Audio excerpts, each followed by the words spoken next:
What if the rot at the heart of British politics isn't a feature of the system, but a feature of its so-called saviours?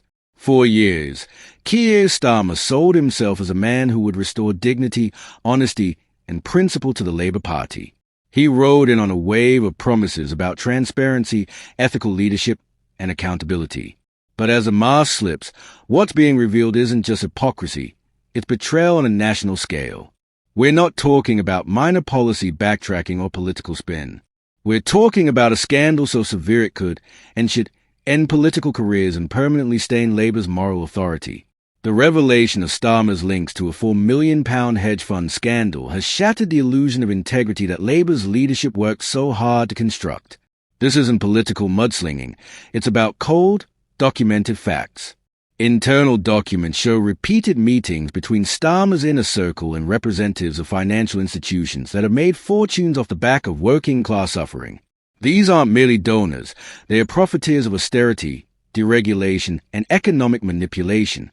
And the leader of the party that claims to stand for the common man saw fit to court them behind closed doors. This is not leadership. It's complicity. What's worse is the arrogant silence. As public outrage mounts and hashtags like #Resign now flood social media, the official response has been tone-deaf, dismissive, or non-existent. If Starmer had even an ounce of the integrity he claims to possess, he would step forward and address the British people with honesty. Instead, Labour's leadership seems more focused on damage control than on truth. They speak in platitudes while the country demands specifics. Where did the money come from? What was promised in return? Why was the party willing to sacrifice its soul for cash? But this scandal is only half the story. The other half, the missing £22 billion in Labour's financial projections, is even more damning. We're not talking about a minor accounting error. We're talking about a staggering hole in the funding plans that were supposed to underpin key public service reforms. These are the same reforms that Starmer paraded as proof of his vision. Now we learn that not only is the funding absent, but internal Treasury documents suggest this may not have been a mistake at all. It reeks of deliberate misdirection, an attempt to secure public trust with promises that were financially impossible. If a CEO presented such deceptive figures to shareholders, they'd be facing prison. But in politics, the powerful often walk free while working people pay the price. This goes far beyond political rivalry. It's a test of moral seriousness. If Labour refuses to demand accountability from its own leader, then the party no longer deserves to be called an alternative to the Conservatives. Because right now, the choice isn't between left and right. It's between truth and deception, between service and self-interest. Let's stop pretending that Starmer is simply under pressure. No, he is a pressure. His presence now corrodes everything Labour claims to stand for. Every moment he remains as leader, the party sinks deeper into crisis. The silence of Labour MPs, those who still cling to his coattails, is equally disgraceful. Do they not realize that their failure to act will cost them not just an election, but the public's faith for a generation? The working class isn't stupid. They know betrayal when they see it. And they are watching.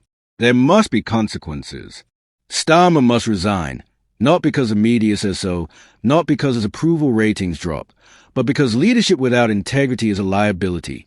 The British people need a Labour Party that fights for them, not one that whispers with hedge funds behind closed doors while feeding them empty slogans on factory tours. Trust is not a renewable resource in politics. Once broken, it rarely returns. We must also ask deeper questions. How did this man, so hollow behind the polish, rise unchallenged through a party once brimming with conviction? Why did no one speak up earlier? And who else knew? The signs were always there. Vague funding plans, tepid policy shifts, a leadership team that seemed more at home in a corporate boardroom than a union hall. But we allowed it because we wanted to believe that better than Boris was enough. It wasn't. Now, there's only one path forward: full transparency, an independent audit, an immediate restructuring of the highest levels of Labour's finance and leadership apparatus.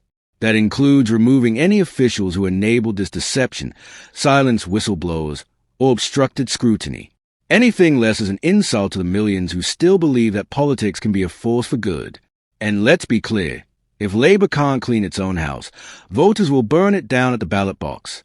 Starmer's departure won't solve everything, but it's a bare minimum, because until those responsible are held to account, Every promise from Labour will sound like just another lie. In an age of disillusionment, it is not charisma we need. It is courage. Not spin, but spine. The kind of spine that says enough is enough. The kind that puts people before profit. The kind that doesn't just talk about justice but lives it. Labour must choose. And it must choose now.